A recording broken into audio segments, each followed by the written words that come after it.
Meu amigo, outro episódio top de Kaiju número 8. Nesse episódio vamos ver como está o Kafka na prisão, o que aconteceu com o terceiro esquadrão e o que eles acham sobre o Kafka ter revelado ser o Kaiju número 8 e o pai da Kikoru causando e até mesmo batalhando contra o Kafka. Mas antes de te contar todos os detalhes do que aconteceu, já deixa aquele like caprichado e se inscreve no canal para dar aquela força. Agora, bora pro vídeo. O episódio começa mostrando a reunião da alta cúpula da Força de Defesa. Eles conversam sobre o que fazer com o Kaiju número 8. É sugerido a opção de exterminá-lo e usar as suas partes para criar armas ou tentar usá-lo como uma arma viva. O general diretor Zao, pai da Kikoru, decide examinar Kafka e ordena que a terceira divisão entregue o Kaiju a eles. Logo após isso, mostra Kafka em uma cadeira com amarras de aço e ele está pensando o que vai acontecer com ele e se a mina está brava com ele. De repente, as portas se abrem e entra a capitã,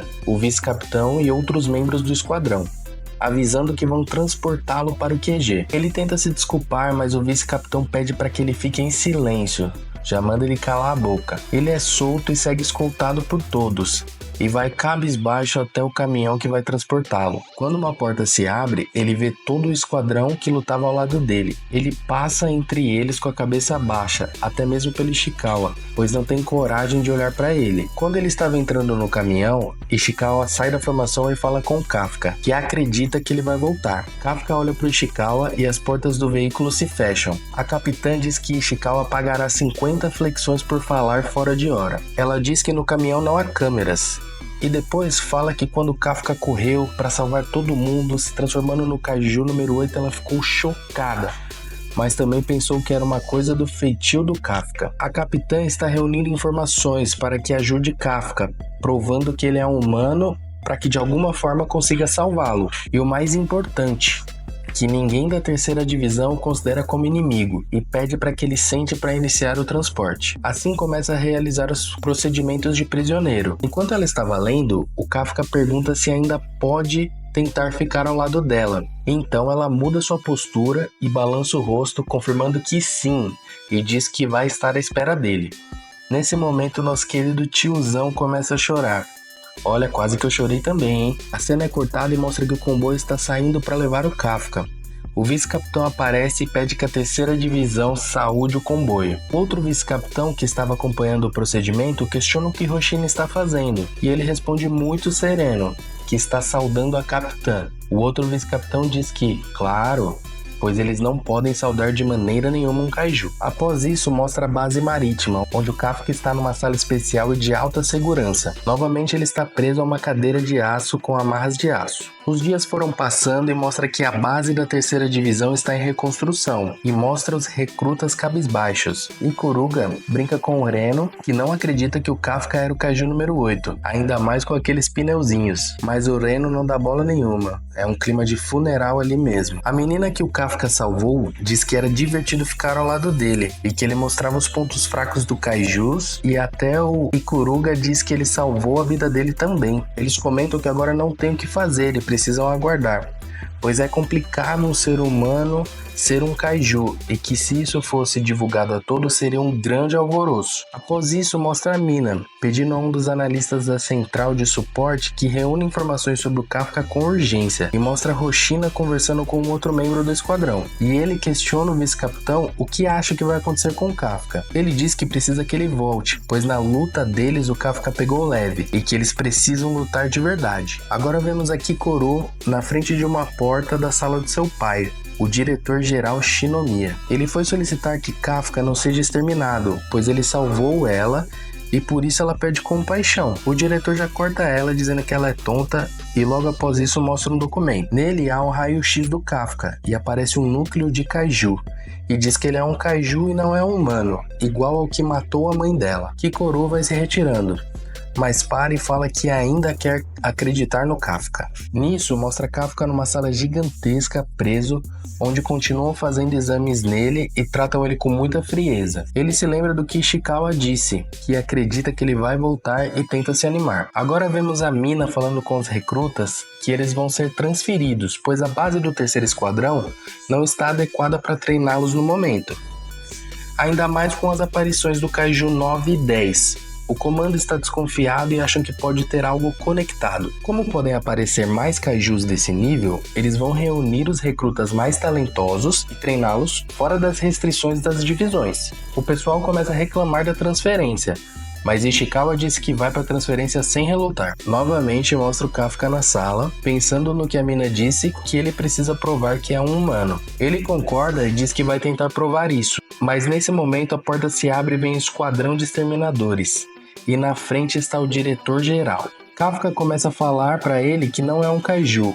O diretor pede para que soltem as amarras. Todos se espantam e falam que ele é o kaiju número 8. O diretor diz que se ele for realmente um Daikaiju, ele poderia quebrar as amarras com um simples movimento, e que o Kafka só está ali porque quer. Kafka é solto e pensa que o diretor pode escutar o que ele tem a dizer, e ele começa dizendo que é um humano. Mas quando ele olha, o diretor já está apontando uma arma, e faz uns disparos contra o Kafka.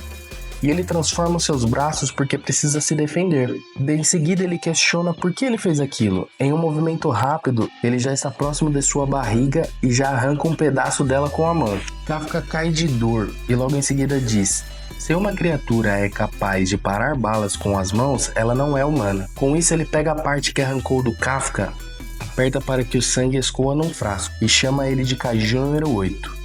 O diretor volta andando e entrega o frasco para um membro da equipe. Kafka vai se levantando dizendo que não é um kaiju, que ele é Kafka Ibino. O diretor dá um sinal e nisso liberam a atualização de um armamento chamado FS-1002, como se fossem armaduras para as mãos e braços. Ele coloca este equipamento que possui células do kaiju número 2. Logo após, ele diz ao Kafka para morrer nesta forma humana e declara que está começando a eliminação do kaiju número 8. Kafka pensa que não vai se transformar por completo, pois ele quer provar de qualquer forma que é um ser humano. Só que de repente ele vê uma mão gigante que arrebenta o chão. Ele desvia pulando, mas já está sem o braço. Na sequência ele desfere outro golpe com Kafka ainda no ar, que acaba acertando em cheio. Os outros espectadores dizem que o diretor ainda é capaz, pois ele é o homem que já foi dito mais forte da história da Força de Defesa. O Kafka cai, está meio transformado em kaiju. O diretor diz que ele está parecendo mais um kaiju agora. Kafka nem se toca e de repente o diretor aparece em cima do Kafka, desferindo outro golpe.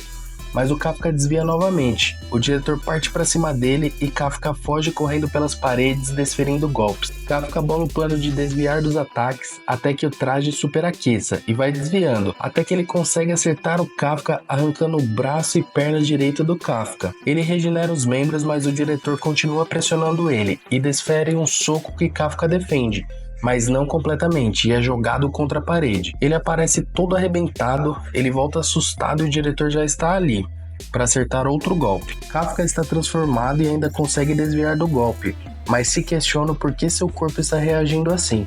É igual quando ele enfrentou um Daikaiju, mas ali não há nenhum para estar acontecendo aquilo. O Kafka se toca que está reagindo à força do diretor, que é a do Kaiju número 2. Nisso mostra o vice-capitão, explicando que o Kaiju número 2 tinha um imenso poder destrutivo e que tinha um orgulho de não desistir até o momento em que morreu, e que o traje foi feito dele e que o diretor foi o único a conseguir usar o traje. O diretor continua o ataque contra Kafka e vai arrancando os membros de Kafka a cada porrada. E Kafka lembra que Kikoru falou sobre as armas especiais feitas de Kaiju, que são armas numeradas, e já leva um soco no estômago. Ele tenta fugir, mas quando percebe está sem as pernas, e nisso o diretor vai dar o golpe final nele. A Kikoru se desespera e grita por Kafka, mas ele aparece transformado por completo e defendendo o soco do diretor. O diretor diz que finalmente se mostrou. Kikoru percebe que tem algo errado. Ele solta um grito estarrecedor e pula para trás. Depois mostra o Kafka. Ele está num lugar escuro, parecendo preso, e mostra a parte de cima do seu corpo.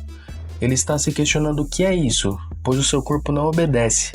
O Kaiju número 8 vai liberando o poder e Kafka está preocupado, pois está transformado e queria provar que é humano. Uma voz vai falando: matar, matar, Kaiju, matar. E quando Kafka olha, é o parasita que entrou nele. Nisso mostra o Kaiju número 8 partindo pra cima dele com tudo, e a Kikoru já se desespera, gritando: Kafka, você é humano! E assim acaba o episódio. Malandro, que misto de sentimentos. Esse episódio foi demais. Mas e agora? O que será que vai acontecer? Bom, em breve a gente vai saber. Rapaziada, se vocês gostaram, já deixa aquele like caprichado e se inscreve no canal. Valeu demais, tamo junto e fui!